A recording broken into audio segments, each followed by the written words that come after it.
Hello students, आज हम आपकी वर्कशीट 23 को डिस्कस करेंगे जो 26 अगस्त 2020 के लिए है और सब्जेक्ट साइंस की है।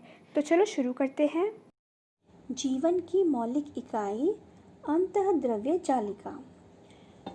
हमने पिछली वर्कशीट में आपको बताया था कि जीवन की मौलिक इकाई क्या होती है। वो होती है कोशिका, और इस कोशिका के अंदर बहुत ही छोटे छोटे अंगक पाए जाते हैं जिनका एक विशेष कार्य होता है। इन्हीं अंगकों में से आज हम जो बताएंगे वो है अंतःद्रव्य जालिका। चलिए देखते हैं ये अंतःद्रव्य जालिका क्या है। जिज्ञासा बताती है कि ज्ञान अंतःद्रव्य जालिका या ER, जिसको कि हम एंडोप्लाज्मिक रेटिकुलम भी कहते हैं, ये झिल्लियों से बनी बहुत सारी नलिकाओं का एक बड़ा जाल होता है जो कि एक आयताकार बैग रूपी पुटिका का बना होता है। देखिए, हम इसे कुछ इस तरह से समझाते हैं। ER दो तरीके के होते हैं। पहला, खुरदरी अंतःद्रव्य जालिका या RER, जिसको हम रफ एंडोप्लाज्मिक रेटिकुलम भी कहते हैं। दूसरी है चिकनी अंतःद्रव्य जालिका, जिसको हम शॉर्ट में क्या कहते हैं, SER, यानी स्मूथ एंडोप्लाज्मिक रेटिकुलम। अब देखिए कि इन दोनों में क्या अंतर है। RER या खुरदरी अंतःद्रव्य जालिका, इसकी झिल्ली पर छोटे छोटे कण लगे होते हैं जिन्हें हम राइबोसोम्स कहते हैं। इन राइबोसोम्स की वजह से ही ये जो सतह है ये खुरदरी दिखाई देती है। यह केंद्रक झिल्ली से जुड़ी रहती है। देखिए, आप यहाँ चित्र में देख सकते हैं कि इसमें ये जो बीच वाली संरचना है ये क्या है, ये एक कोशिका है। और जो ये बड़ा करके आपको दिखाया हुआ है पिंक कलर का जो पोर्शन है ये केंद्रक है, जो कि ये वाला चित्र है। इस चित्र में आप देख सकते हो कि ये बीच में केंद्रक दिखाई दे रहा है और केंद्रक की ये जो झिल्ली है इसके आसपास जो ये नीले रंग की कुछ ट्यूब जैसी रचनाएं दिखाई दे रही हैं, यही है अंतःद्रव्य जालिका, जो कि ये जो ब्लैक कलर से जिसकी अंडर बाहर की बाउंड्री बनाई हुई है वो आपकी ये RER रफ यानी खुरदरी अंतःद्रव्य जालिका है, क्योंकि इसके ऊपर राइबोसोम्स है। और बाकी ये जो दूर दूर बिना ब्लैक बाउंड्री की जो दिखाई गई हैं ये स्मूथ यानी चिकनी अंतःद्रव्य जालिका हैं। हम जानते हैं कि हर प्रकार के प्रोटीन निर्माण की सूचनाएं केंद्रक में DNA में होती हैं। जब भी कोशिका में किसी प्रकार के प्रोटीन की ज़रूरत होती है तो यह सूचना RNA के रूप में केंद्रक से बाहर जाती है और राइबोसोम इन सूचनाओं के आधार पर प्रोटीन बनाता है। देखिए, क्या होता है कि जो DNA होता है उसके अंदर ये कोड होता है कि किस तरीके का प्रोटीन बनाना है। DNA केंद्रक से बाहर नहीं जा सकता, ठीक है, तो DNA RNA में वो मैसेज दे देता है और फिर RNA केंद्रक से बाहर निकलकर राइबोसोम तक पहुंचता है। वो राइबोसोम जो कि RER के ऊपर होता है, वहां जाकर के उस राइबोसोम को वो मैसेज देता है। अब उसी मैसेज के अकॉर्डिंग ही राइबोसोम उस प्रोटीन का निर्माण कर देते हैं।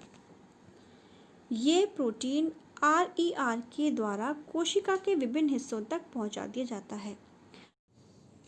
केंद्रक की झिल्ली से जुड़ी हुई अब ये खुरदरी अंतःद्रव्य जालिका क्या करती है कि इस प्रोटीन को कोशिका के उन हिस्सों तक पहुंचाती है जहां पर भी ये जाने होते हैं।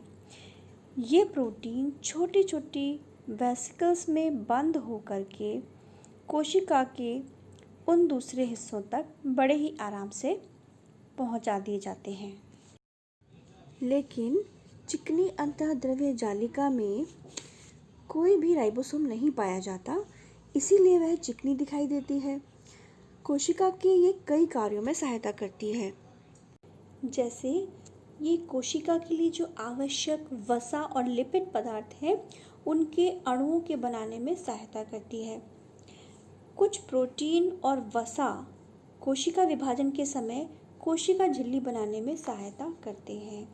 देखिए, जब कोई सेल में डिवीज़न होता है यानी कि उसमें विभाजन होता है, तब वहाँ पर ये जो प्रोटीन जो कि राइबोसोम में बने थे और जो वसा जो कि SER बनाती है, ये दोनों चीज़ें वहाँ पर कोशिका झिल्ली के बनाने में सहायता करते हैं और यह कार्य अंतःद्रव्य जालिका के द्वारा ही संभव है।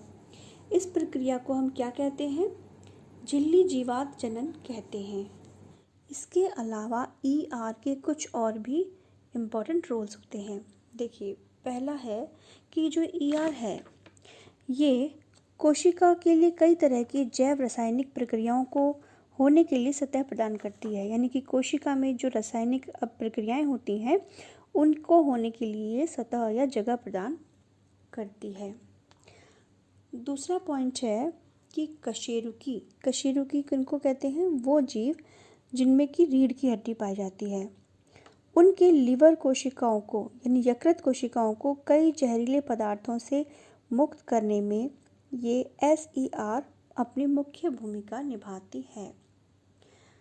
तीसरा है अंतःद्रव्य जालिका कोशिका द्रव्य के विभिन्न क्षेत्रों और केंद्रक इनके बीच में, इन दोनों के बीच में जो मुख्य पदार्थ होते हैं उन्हें एक स्थान से दूसरे स्थान पर पहुंच जाती है, तो इसीलिए कहते हैं कि एक परिवहन के रूप में भी कार्य करती है।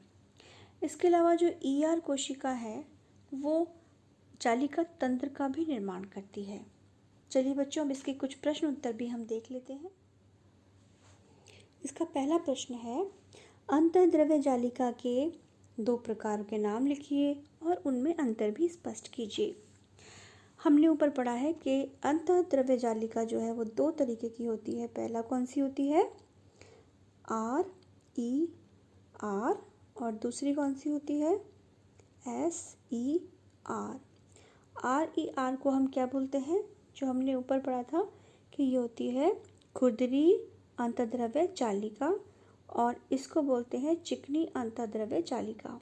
इन दोनों नामों को आप वर्कशीट से देख सकते हैं। इसके बाद अब दूसरा प्रश्न है कि राइबोसोम का कोई एक कार्य लिखिए।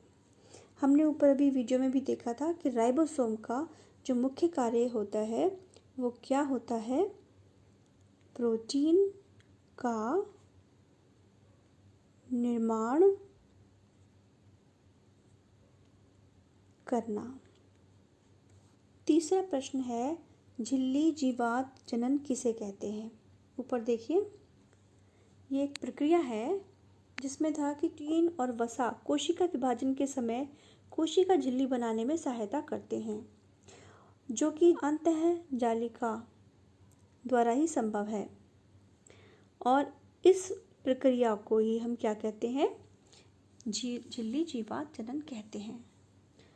अगला क्वेश्चन है कि RER की सतह खुरदरी क्यों दिखाई देती है? यह हमने ऊपर पढ़ा था कि ये होती है राइबोसोम की वजह से खुरदरी। राइबोसोम, ठीक है, ये आप लिखिए कि राइबोसोम के वजह से ये खुरदरी दिखाई देती है। अब बच्चों, आपके सभी प्रश्न मैंने डिस्कस कर लिए हैं। इसके अलावा मैं इसके साथ एक आंसर की भी लगा रही हूँ। अगर आपको कोई डाउट हो तो आप वहाँ से भी अपने आंसर्स चेक कर सकते हैं। Thanks for watching. I hope आपको आज की वर्कशीट में सब कुछ समझ आ गया होगा और अब आपको कोई डाउट नहीं होगा। Thank you.